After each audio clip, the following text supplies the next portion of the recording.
Most people will hear what happened in Bahrain and treat it like another headline. Another strike, another exchange, another flashpoint in a region the world only pays attention to when something explodes. That is the first mistake, because when a strike is reported as targeting the U.S. Navy's Fifth Fleet headquarters or service infrastructure in Bahrain, you're not looking at an isolated event. You're looking at a system revealing itself. Bahrain has publicly said a missile attack targeted the headquarters of the U.S. Navy's Fifth Fleet in Manama. An official U.S. Navy information identifies Bahrain as the home of NAVCENT and U.S. Fifth Fleet. That matters, because once a command center becomes part of the equation, the meaning of the conflict changes. This is not about one building. It is not even about one attack. It is about something much bigger. It is about the moment a dominant power discovers that its outer defenses no longer keep danger at the edge. The danger can now move inward. The perimeter can now be touched. And once that happens, the entire psychology of power begins to change. That is how systems start to break, not in one dramatic collapse, not in one cinematic moment, not with a single final battle. They break in a sequence. First, a power builds an order the world depends on. Then, it expands that order too far. Then, the cost of maintaining it starts rising faster than the strength underneath it.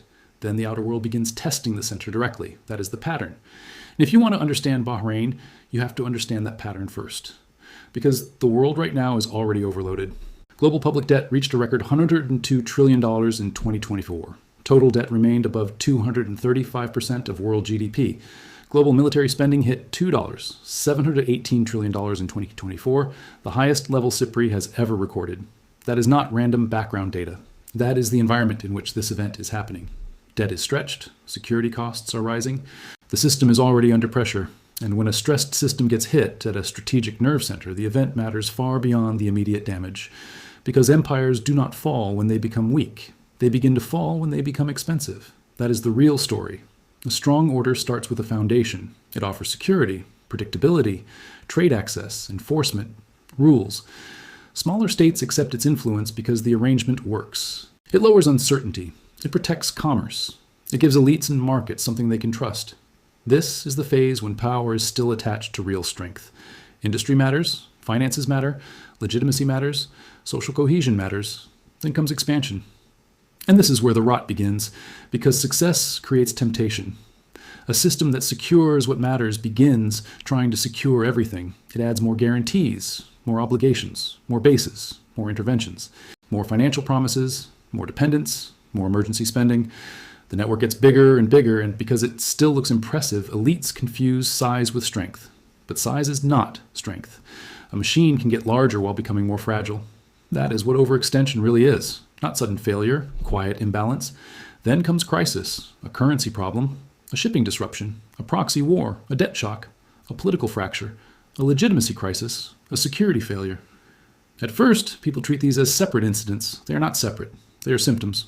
They are signs that the center is losing the ability to choose calmly and is being forced to react constantly. And once a great power starts reacting more than directing, it has entered a different phase of history. Then comes the final stage. Not disappearance, repricing. The world stops treating the dominant power's presence as unquestionable, costless, and permanent. Bases become targetable. Trade routes become vulnerable. Insurance costs rise. Bond markets react. Allies hedge. Adversaries probe. Every display of strength starts costing more and persuading less. That is the phase people are terrible at recognizing because they are waiting for an obvious ending. History rarely gives them one. Instead, it gives them degradation. Now watch how this same pattern repeats. Start with Germany after World War I. The setup came with the Treaty of Versailles in 1919.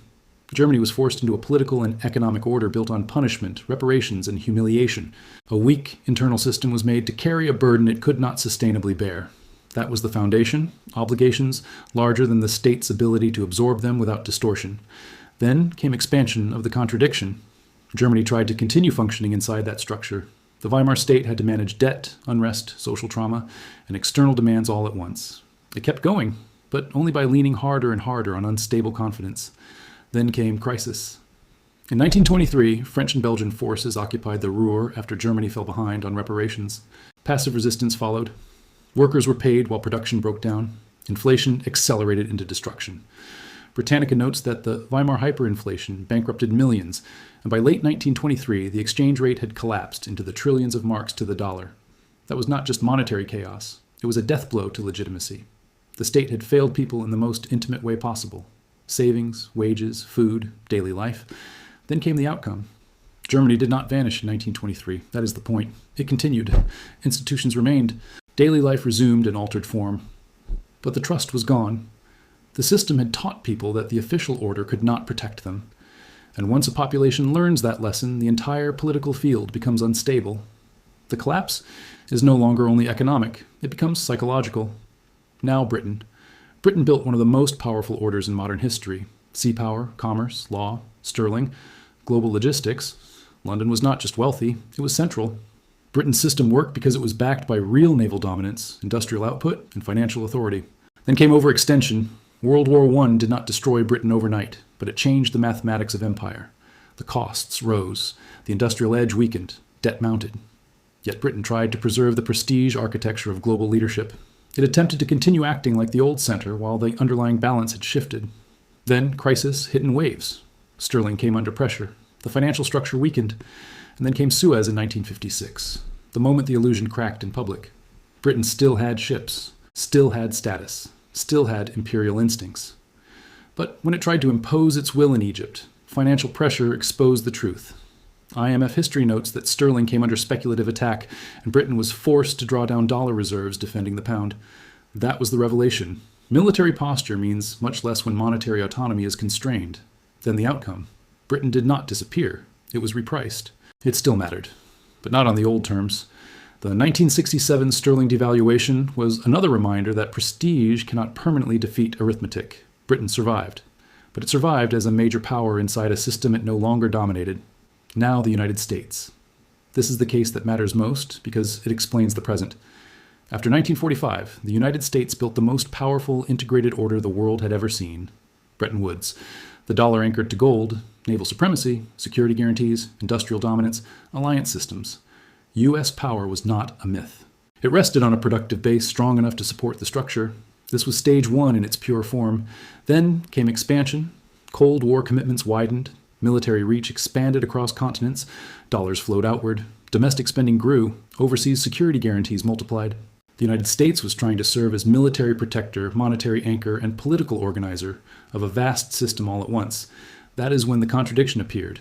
Because a reserve power must supply liquidity to the world, but too much supply eventually weakens confidence in the anchor itself. Then came crisis. By the 1960s and into 1971, pressure on dollar-gold convertibility kept intensifying. Federal Reserve history says authorities tried various methods to defend reserves, but the system was straining. Then came the Nixon shock in August 1971, when convertibility into gold was suspended. The old rules had broken. The United States did not lose power in that moment. It changed the terms of the system because the old terms had become unsustainable. Then came the outcome, the Great Inflation, stagflation, a new era in which the United States adapted not by disproving the pattern, but by moving into a more flexible, more leveraged, more financialized form of power. It survived. It remained dominant. But again, on changed terms. That is the lesson people miss. A dominant power can survive stage 4, but it survives at a higher cost. Now apply that to the present. The United States built a Gulf security architecture over decades. Bahrain is not symbolic. It is operational. Official U.S. Navy information says Bahrain hosts NAVCENT and the Fifth Fleet, overseeing a vast maritime area that includes the Arabian Gulf, Gulf of Oman, Red Sea, and parts of the Indian Ocean. This is command infrastructure tied directly to sea lanes, deterrence, logistics, and regional force projection. Setup, check, then expansion. What began as strategic protection became a dense web of commitments: bases, patrol routes, coalition structures, sanctions enforcement, regional interventions, maritime choke points, layered deterrence, and constant readiness. At the same time, the wider global system moved deeper into debt and permanent emergency spending. Global public debt reached $102 trillion in 2024. Total debt stayed above 235% of world GDP. Military spending rose again to $18 trillion in 2024.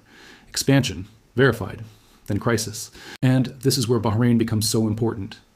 Because the Red Sea has already shown that weaker actors can impose serious costs on shipping. Precision weapons, drones, proxy networks, and distributed retaliation have changed the economics of pressure. The question is no longer whether a great power can hit back. Of course it can. The question is whether the cost of defending every node is rising faster than the strategic value of holding every node. When Bahrain says the Fifth Fleet headquarters in Manama was targeted, that is not just a military incident, it is a confidence event. It tells the region that a command node once associated with outward projection can now be placed inside the retaliation map. Crisis, undeniable. And now the outcome starts to emerge. Not collapse tomorrow, not the end of American power next week. That is shallow analysis. The real outcome is repricing. Every future deployment becomes more expensive. Every security guarantee becomes harder to maintain psychologically and financially. Every ally starts quietly asking the same question. If the center itself can be touched, what exactly is guaranteed now? And this is where the battlefield connects to markets. Reuters reported this week that OECD officials were warning. Inflation tied to the conflict is a major stress test for debt markets, with sovereign borrowing needs rising sharply. That is stage 4 language. The missile talks to the bond market. The shipping disruption talks to inflation. The base attack talks to refinancing risk. Outcome, check. This is why the event matters beyond Bahrain. Because the old assumption in the Gulf was simple. U.S. infrastructure projected danger outward while remaining relatively secure at the core. Now that assumption is under stress. And when assumptions change, systems change. Allies do not need to break away for the order to weaken. They only need to hedge. Adversaries do not need to win outright. They only need to prove vulnerability.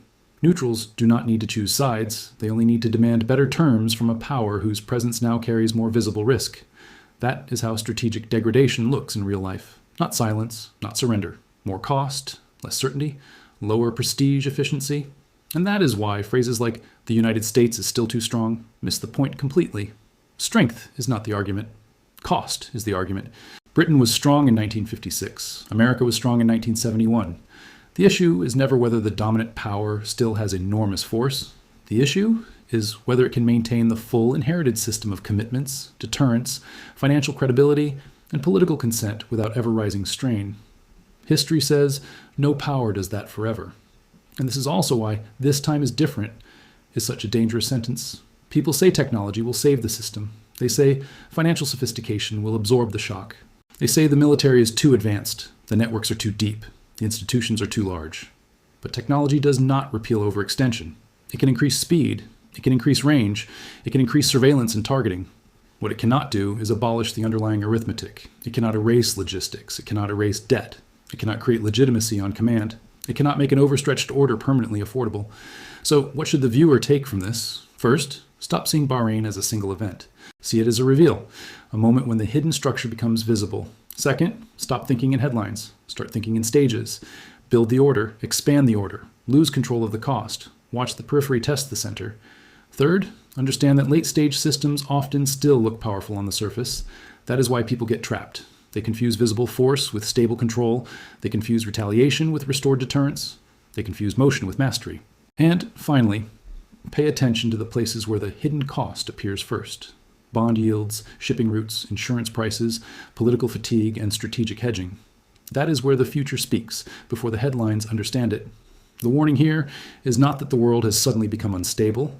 The warning is that the instability was already built into the machine. What happened in Bahrain did not create that truth. It exposed it. And once a system begins exposing its own hidden weaknesses in public, the next phase is almost never calmer. It is more expensive, more brittle, more dangerous. And for serious people, that is the part that matters most. Because history does not punish powers for being evil or reward them for being confident. It punishes them for ignoring structure. And structure is now speaking very clearly.